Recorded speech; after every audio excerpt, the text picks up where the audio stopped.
Press Corps and welcome sa ating press briefing ngayong araw, October the 24th. During the sectoral meeting led by President Ferdinand R. Marcos Jr. this morning, the Health Department gave an update on the implementation of the Universal Healthcare Act. The President approved the creation of a Universal Healthcare Coordinating Council led by the national government in cooperation with local government units and other agencies in order to roll out healthcare functions within a well-integrated system. Among the points discussed were the cooperation of the DOH and DILG in ensuring good governance, capacity building, and delivery of health services by local government units. In the second meeting, the Energy Department also presented the steps the government is taking to mitigate high oil prices. And to tell us more about this, we have with us today Health Secretary Teodoro Herbosa and Energy Secretary Rafael Lotilla. Good morning, Secretaries. Good morning. Good morning. Good morning. Okay, let's start with Secretary Herbosa, please. Good morning, everyone. This morning, I presented the updates on the Universal Healthcare Act of 2019 to our President. The UHC law was enacted on February 2019, and the vision was progressive realization that can be achieved through a systems approach, clear role delineation of stakeholders, and ensure equitable access and affordable healthcare and protection without financial risk. To give a background, we had once a very highly centralized healthcare system. This was devolved because of the Local Government Code of 1991. The DOH maintained its role as steward of national policies, plans, standards, and regulations, but healthcare now is delivered in a fragmented system of more than 1,000 LGUs. No? Under the Universal Healthcare Act, the DOH, the DILG, PhilHealth, and the local government units will endeavor to integrate, and that's the key word, no? Integrate into province and citywide health systems. I provided the following updates to the President. Since 2021, after the law was passed, 71 LGUs have committed to integrate their local health systems. These were called Universal Healthcare Integration Sites and consisted of 59 provinces and 12 highly urbanized cities, or about 66 or 93% of those that initiated preparations for integration and are gearing for full functional implementation of the integration plans and access to an integrated health system by its constituents. Also, by starting this year in 2023, we already engaged 5 UHC integration sites to become primary care provider network sandbox or trials or pilots. These are Baguio, Bataan, Quezon, Guimaras, and South Cotabato. And these networks, we contracted them, and they're being piloted as a test run for these networked healthcare systems. We also have additional, next year, healthcare provider networks with packages for additional payment mechanisms. Since the provincial or city health boards will be managing this citywide or province-wide health systems, it is important that members of the health boards, particularly governors or mayors as chair, are provided the necessary capacity to manage local health systems. The President approved the Department of Health's proposal of creating a Universal Healthcare Coordinating Council through an executive order. So we will be crafting and drafting this, and the council will be composed of the concerned government agencies, namely the Department of Health, which will serve as the council chair, the DILG as the co-chair, and the other agencies like DICT, DBM, DOF, PhilHealth, Professional Regulation Commission, NEDA, and probably TESDA, CHED, and DepEd. We will standardize the health policies. The council will serve as a national governance bodies that will oversee the implementation of Universal Healthcare Act nationwide. The project and estimate total national cost for UHC, and also implementation of the universal healthcare at local government level. It will serve as the venue to discuss relevant concerns that might be raised during the implementation of UHC. Further, the President also instructed the DILG to expedite the review of EO 138 on the implementation of the Supreme Court ruling on the Mandanas Garcia petitions and incorporate some of these to the universal healthcare financing reforms in the amendments. So the Department of Health is very pleased with the President has given full support to the Department's vision of transforming the healthcare system of the Filipino through the Universal Healthcare Act. Thank you very much. Thank you, Secretary Herbosa. Now we have Secretary Lotilla, please. Thank you. Thank you very much, Daphne. Magandang tanghali sa ating lahat. The President called for the sectoral meeting in order to review the mitigating measures for high fuel prices. And among those who attended the meeting were the Department of Transportation, the Department of Trade and Industry, National Economic and Development Authority, Department of Budget and Management, Department of Interior and Local Government, and the Department of Information and Communication Technology, as well as the Department of Agriculture. So the highlights of the meeting resulted in the following. One, the President gave instructions on changing the language of the 2024 GAA provision on fuel subsidies for the transport sector in order to shorten the trigger period from 3 months to 1 month and simplify the release requirements. For those of you who are not familiar with the trigger period, whenever the Dubai price per barrel exceeds $80 for 3 months, then that will be the trigger for the provision of subsidies to the transport sector drivers, public utilities, including tricycle and other public utilities. So with this simplification or shortening of the period, we will be able to release the subsidies in a shorter period of time. The second is the simplification of the release requirements. So this time, as proposed by the Department of Budget and Management to Congress, the guidelines will need only to be agreed upon by the Department of Budget and Management, the Department of Transportation, and the Department of Energy. And these can be released upon the finalization of the list of beneficiaries by the Department of Transportation for those which have franchises, and then by the Department of Interior and Local Governments for those tricycle drivers, and by the Department of Trade and Industry for delivery service drivers. The second important point that was agreed upon was the implementation of the voluntary 20% ethanol blend for gasoline, which is targeted for approval by the end of 2023. As for those of you who are using gasoline, you know that we have a mandatory requirement of 10% blend of ethanol with gasoline, and the new policy that we will be implementing is voluntary and raising it to 20%. And this is primarily a price mitigation measure because because ethanol, especially imported ethanol, is cheaper than the price of gasoline. So right now, the price of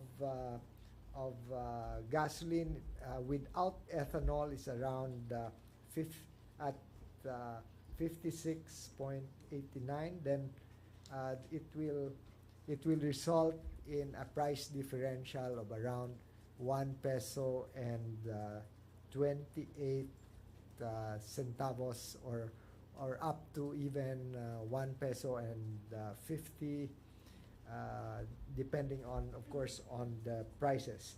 The local ethanol price per liter is currently around 79 pesos and 49 centavos, which is higher than the imported ethanol, which is at 41 pesos and 44 centavos. But local production of ethanol can only support 48% of the 10% blend, and therefore the utilization of a higher share of imported ethanol will result in lower pump prices because of the increased blend. And the other is the other measure which the president wanted the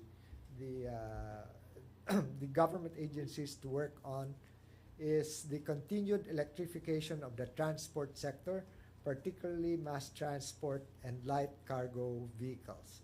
So the president gave emphasis on the need, one, for having the charging stations in place. Second, to make sure that the benefits to the transport sector, is particularly the drivers, will indeed be there, because right now, just from a fuel standpoint, the estimated difference between electric vehicles running per kilometer and those that are internal combustion engines using gas and diesel is quite significant. So for those using gasoline, the per kilometer run is at 5 pesos 30 centavos, but for the light duty electric vehicles, it's a range of 1 peso to 26 centavos to 1 peso to and 90 centavos per kilometer, whereas the cost for those running on diesel is at 4 pesos per kilometer. Of course, these are based on assumptions of the cost of gasoline at 70 per liter and the cost of diesel at 66 pesos per liter. The president also emphasized the need for preparing the economy for the eventual manufacture of electric vehicles in the country and linking these up with the local mining sector that will produce the minerals needed for the production of batteries and other components of electric vehicles. The other that the president and the cabinet members considered was the increase in the cocoa methyl ester or the cocoa biodiesel blend from the current 2% to 3%, and which can actually be accommodated by the supply of feedstock, given that the total coconut production at this time is the entire country is at 15 billion nuts, and for the additional 1% blend, we need only an additional of 2.6 billion nuts. So on the whole, the increase in the blend can also drive down the cost of cocoa methyl ester, because they will be there will be a bigger market for CME. So right now we expect at least the diesel landed price, the pure diesel, to be at parity with the price of cocoa methyl ester per liter. So I think these are things that are good news for our consumers and our transport sector. Thank you. Okay, thank you, Secretary Lotilla. Questions first from Joe Banahan, ABS-CBN News Online. Sir Lotilla. Sir, yung question ko, na-mention nyo kanina na yung simplification of release requirements. So ano na po yung mga requirements na kakailanganin for the fuel subsidy? Well, the requirements before, that's why it took some time for the release of the funds or the subsidies, was that the Department of Transportation had to consolidate all of the lists from not only those who are issued franchises by the Land Transportation and Franchising Board, but also those lists coming from the Department of Interior and Local Government and the lists from the Department of Trade and Industry. So in the case of the DILG, this would include not only the tricycle drivers, but also included the jeepney drivers. But since the DILG does not have the list for jeepneys, and they are with the Department of Transport, so we're simplifying all of these requirements so that the Department of Transport will be responsible for the list for those which are under the LTFRB. Then DILG will come up with the list for those which are with the tricycle drivers under the local governments. And then DTI will take care of the rest. And that will simplify the process. Okay. Maricel Halili, TV5. Magandang umaga po. For Secretary Lotilla, sir, you mentioned earlier yung tungkol po sa pagbabago ng language for 2024 GAA. So from the current 3 months, basta nag-exceed ng $80 per barrel, sa loob lang ng isang buwan, makakakuha na ng subsidy. That Yung will be the trigger now. Opo. Sir, ano yung wisdom dito sa instruction ni Presidente? Well, it will shorten the period, no, within which the subsidy can be released to our drivers, because before it would take 3 months, no? The difference is quite obvious in terms of being able to help the transport sector. Pero sir, meron po ba tayong enough resources para ma-fund yung mga yung mga beneficiaries for this? Well, the Congress has provided the proposal from the Executive Department for the 2024 GAA is 2.5 billion pesos. So that would suffice to cover the amounts needed. Sir, last na lang. Sir, hanggang kailan po natin inaasahan yung pagtaas ng presyo ng petrolyo? I know it's dictated by the world market, pero hanggang kailan? Well, the good news, of course, is that from the studies or the forecast made by Platts, the gap between supply and demand is going to narrow towards the end of the year and even continue in 2024, because there are additional supplies that are coming from other countries like Brazil and the U.S., and the U.S. is lifting the embargo on Venezuela. So this will be adding to the supply, and hopefully there will be no black swans out there, no expansion of the crisis between Palestine and Israel that might affect the oil-producing countries. There will be no further invasion of Ukraine and so on. Okay. Sam Medanilia, Business Mirror.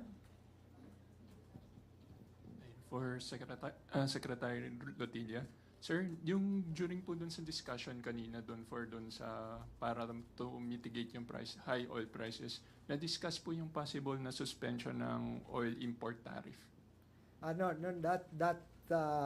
that particular item has been discussed in the past, but the Department of Finance has explained that if we are going to do that, then it would actually be we would also be subsidizing the richer segments of the population, because their consumption of oil products is much higher than those which are consumed by those in the lower brackets. So the better approach is to have well-targeted subsidies, and that's why we want to simplify subsidies being given to the public transport sector, particularly the drivers. Okay. Tapos, follow-up lang, sir. Yung sa projected po nila ng mga measures, yung multiple measures na na-mention nila kanina, ano pong potential impact nun sa oil price, yung overall? May parang expected ba tayong reduction sa pump prices kapag na-implement lahat? Well, what is this? As we said, for example, in the case of ethanol blend, increasing the ethanol blend will result in more than 1 peso reduction in the pump price of gasoline. Okay. Are there any questions for Secretary Herbosa? Okay. From Rappler, Dwight De Leon. Hi, Secretary. What's the problem that we're solving when the government decided to come up with UHC Coordinating Council? The problem we're trying to solve is the fragmentation of the health system. We saw this during COVID because of the local government code.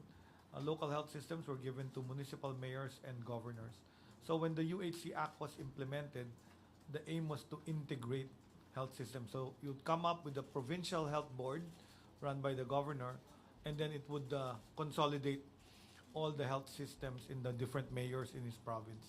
So this is how the integration will happen. And what happens is there's going to be a special health fund, which was actually emphasized in the law. And that's why we created a council to watch the spending of the money on the special health fund, and that the implementation would be standard for all different LGUs.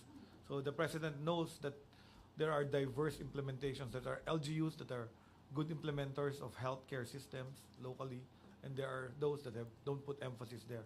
So they'll like to put a national standard, and that's where the council would be able to police or monitor how LGUs and local health systems will be spending funds or income from PhilHealth, income from the other local government units, and how the health system can be improved. Because our health systems are diverse. Some are very good, some are very weak. So depending on what their level are, that's how the spending will come. The president also asked us to compute really how much it would cost to have equitable health care. So that's the other direction the council will be doing, really being compute based on the demographics of the country. Okay. Thank you. Eden Santos, Net 25. Secretary Herbosa, good morning po. Ito pong kikreate na Universal Coordinating Council, hindi po ba ito nangangahulugan ng another layer of red tape para dun sa ating Universal Healthcare Act? Well, you can look at it that way, it's red tape, but to me, I think it's good governance. Because if you're going to give money to local government to be used in health, dati kasi yung health, yung money from PhilHealth, say, mayor ka, meron kang paanakan, the reimbursement of that goes to you, to the mayor. Pero ngayon, ipupool natin. So what happens is you pool the resources to that special health fund so that you can really allocate it for things that are needed in the local health system. So you also need to coordinate with the private sector. It can also receive funds. So meron ng mga provinces na nag-put up na ng bank account na may for the special health fund, pero zero pa ang funds. So hopefully, to be able to implement this, there are many things we need to do. The other one is COA needs to change the way they audit the financing system, because this is going to be different. It's going to be put in the fund and then reimburse people or pay for salaries of doctors and nurses, additional doctors and nurses. So yung pa isang pag-uusapan, and that's where the national government as a council can provide good governance and transparency. Secretary, nationwide po ito, no? Yes. Ibig sabihin, mas magiging malapit po sa mga mamamayan itong universal healthcare. Hindi kailangang lumapit pa sa mga kongresista, sa mga senador, para po makahingi ng health assistance. Correct, no? So the idea of the Universal Healthcare Act is really to strengthen our primary healthcare. So ito yung na-weaken when we did the local government code, because the local chief executives would change the officials of the local health center every time a new mayor is elected or new.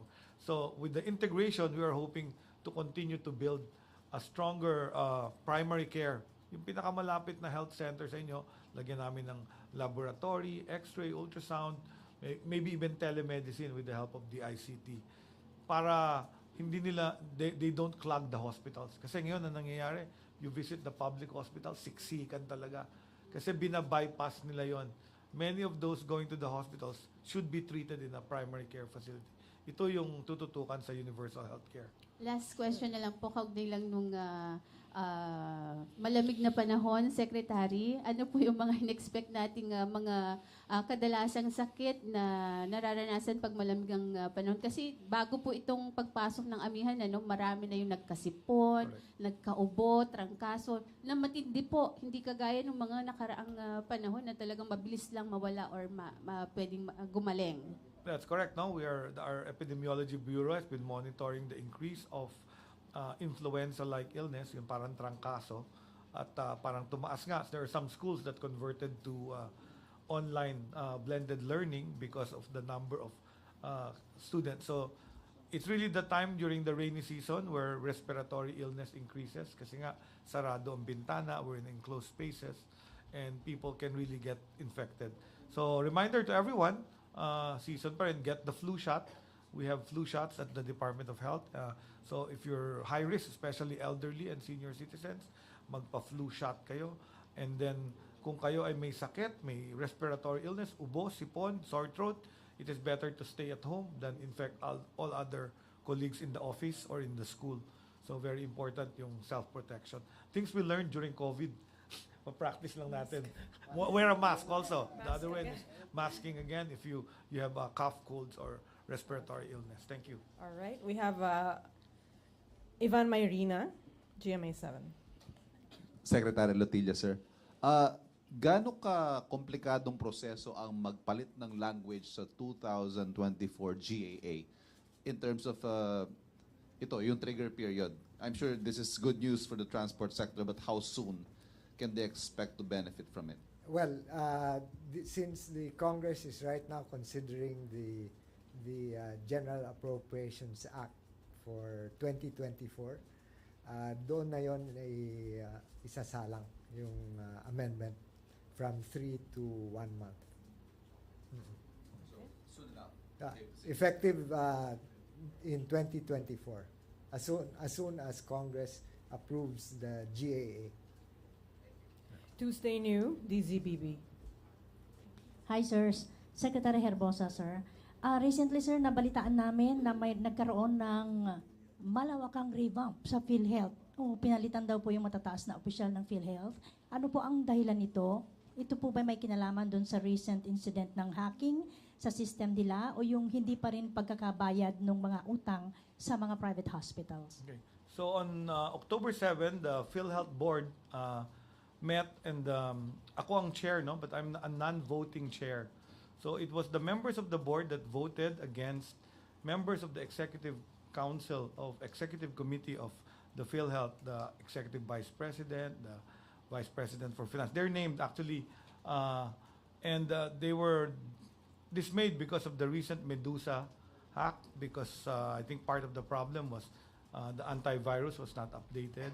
And plus, they cited many other instances in the past, the delayed publication for the dialysis, etc. So it was a unanimous board decision, but we had to hold it. I said, wait a minute, it's election ban. You cannot move or transfer government officials like them. So we wrote COMELEC chair, and I think the news came out after the COMELEC chair gave me the exemption just last week. Just last week, the exemption was given. But right now, it's not yet implemented because the president asked for more time because he had a question to the GCG regarding its implementation. So as of now, it's actually for implementation. It's already exempted, but the board agreed to the request of the president and CEO to actually wait for the comment by the GCG, Government Corporate whatever. Governance Commission, yeah, that's right. Okay. Alvin Baltasar, PBS. Secretary Herbosa, good afternoon po. Good afternoon. Kamusta po, Secretary, yung PhilHealth system after the hacking? Okay na po ba? Okay, so the system, I was told, the board was informed that the systems are up. Not all are up, but most are already up and available. Unfortunately, a large number of data subjects have been compromised. So yun yung another part, the bad part of this. So many members' personal and private information are out there on the dark web. So I think PhilHealth also has to, ang order ng board sa PhilHealth management was to create a crisis committee to make sure they follow and inform all members that whose data privacy has been breached, kasi yun ang nasa Data Privacy Act. They have to inform all of them that your data has been breached and you change your passwords and everything. Be careful of phishing expeditions by hackers that can clean up your bank account because they know your birthday, your ID, etc. The second one we asked them is a business continuity plan. So to make sure that all the billing, members' funds, members' dues and payments, premiums are still being accepted. So as of now, functional naman. Yun lang, na-breach ang ating personal and private information of members and employees, including employees. So medyo marami yun, and we're asking them to address that particular issue. Pero Secretary, in terms of ibigay na tulong doon sa mga nangangailangan, hindi naman naapektuhan, ano? Ang alam ko, hindi naman naapektuhan. They should be paying their reimbursements to hospitals and members' benefits. Secretary, doon lang sa UHC Act, makakailangan ba tayo ng additional doctors, lalo-lalo na doon sa local level? Yes, yan ang isa sa mga, kaya nga sinama namin doon sa Coordinating Council ang TESDA at CHED and DepEd, because I think to really implement our Universal Healthcare Act, we need to triple some of our whole health system. So that means we need more doctors, we need more nurses. That's also part of the strategy that the Coordinating Council should be looking at. How do we keep a steady supply of human resources for health that will fuel and run the universal healthcare system? Initial numbers, Secretary. Iba-iba, no? Different depending on the doctors. But we have a lot of doctorless municipalities still. So we hope to solve that by other solutions. I don't have the numbers for you right now, but I can tell you that some of the solutions put forth is using telemedicine, which we also did during COVID-19. No? So doctors in the specialty hospitals can provide consultation to people in rural primary care areas. So by providing good internet access. Okay, we have Jean Mangaluz, Inquirer.net. Question for Secretary Lotilla. You mentioned that the economy is being prepared to manufacture electric cars, so we're partnering with the mining sector. Do you expect an increase in mining operations in the Philippines? That would have to be addressed to the Department of Environment and Natural Resources. But what the general policy is that if we are engaging right now, for example, producing raw nickel ore, then we should graduate or elevate our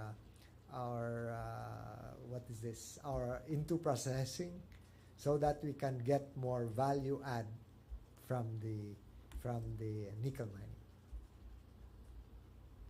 Okay. Kay Secretary lang po ulit. Sec, kanina sabi niyo yung requirements, simplify, papa-explain yung 3 to 1 month. Kumusta naman po yung listahan ng ating mga beneficiaries? Kasi yan po yung kadalasan nagiging problema. Kung sino-sino ba talaga at ilan ba talaga yung mga dapat na mabigyan po ng fuel subsidy? Yung listahan ng Department of Transportation, medyo malinis yan kasi licenses are being, or franchises are being issued by the LTFRB. So yung sa local governments, yun ang medyo mas matagal ang proseso kasi verify pa ng local governments and DILG kung talagang ang listahan ay tama, no? At siguro ang experience natin nitong taon ay magiging magandang gabay na para sa next one. So we just need to clean up the list, but we don't need to start from scratch. So ilan po talaga yung sa DOTR, yung sinasabi niyong malinis na yung listahan? I don't have the numbers, but we'll find out from them. Okay. Yeah, Katrina Domingo, ABS-CBN. Sir, for Secretary Lotilla, first, at the moment with the current rule of the 3 month for the barrel prices.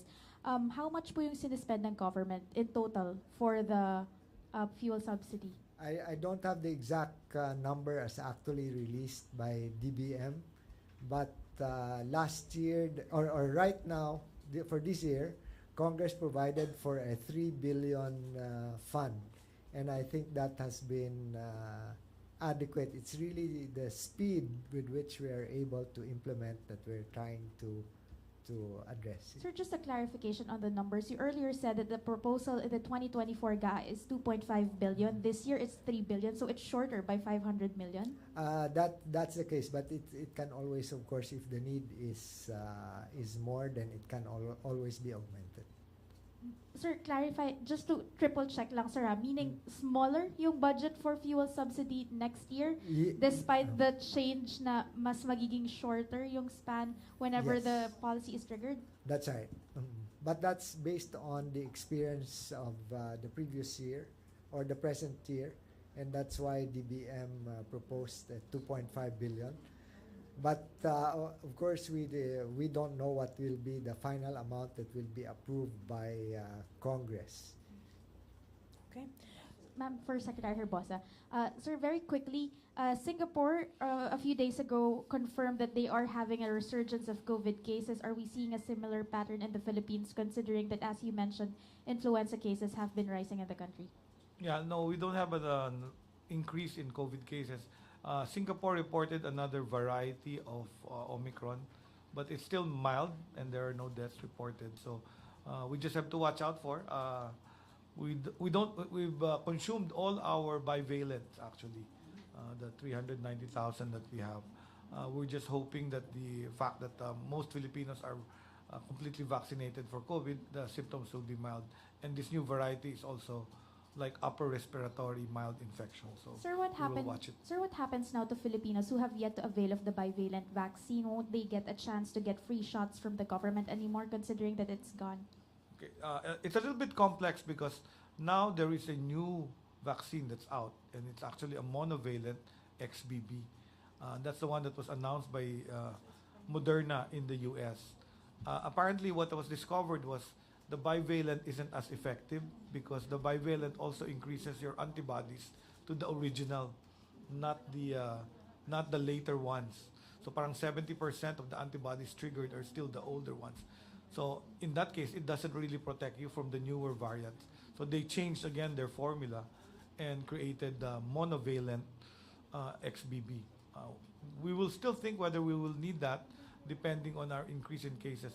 The people who will need now, because the symptoms of Omicron and XBB are mild, we think that the people who will need the vaccinations will be elderly and immunocompromised or with comorbidities. So we will have to study what the advice will be in terms of this, and we're looking at what other countries are doing and what WHO will recommend. But still, general precautions for everyone. If cases will increase, we will inform you. The Epidemiology Bureau is monitoring our COVID cases. Dwight De Leon Rappler.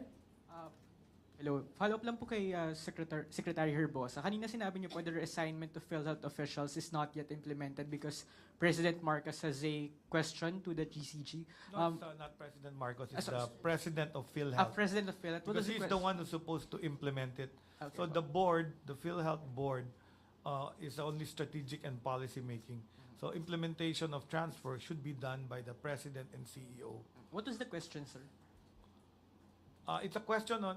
It's a question if that can be done legally. I think you can ask him because his question is something like, who has governance? Is it the board or the president? Something like that, and where it can be transferred. So. Okay, sir. And kay follow-up lang po kay Secretary Lotilla. Yung relanguaging po, is that a request that's officially made by the executive branch to Congress? Yeah, we are formalizing that, but that's why the president gave guidance that it's a go. Thank you, Secretary Lotilla. Yeah, thank you. Thank you very much, Health Secretary and Energy Secretary. Thank you. Okay, may pahabol pa. Last question from Chona Yu of Brad Inquirer. Secretary Herbosa, sir, yung 390,000 na bivalent na sabi nyo kanina hindi pa naubos? Ubus na. Ubos na lahat? Ubus na. Ah, okay. Okay, that was a clarification. Okay. Thank you very much. Thank you, Secretary Herbosa and Secretary Lotilla. Very good news from the health and energy sectors, both, of course, addressing President Marcos' objective to deliver government services to every Filipino. So this concludes our press briefing. Maraming salamat, Malacanang Press Corps. Magandang hapon. Thank you.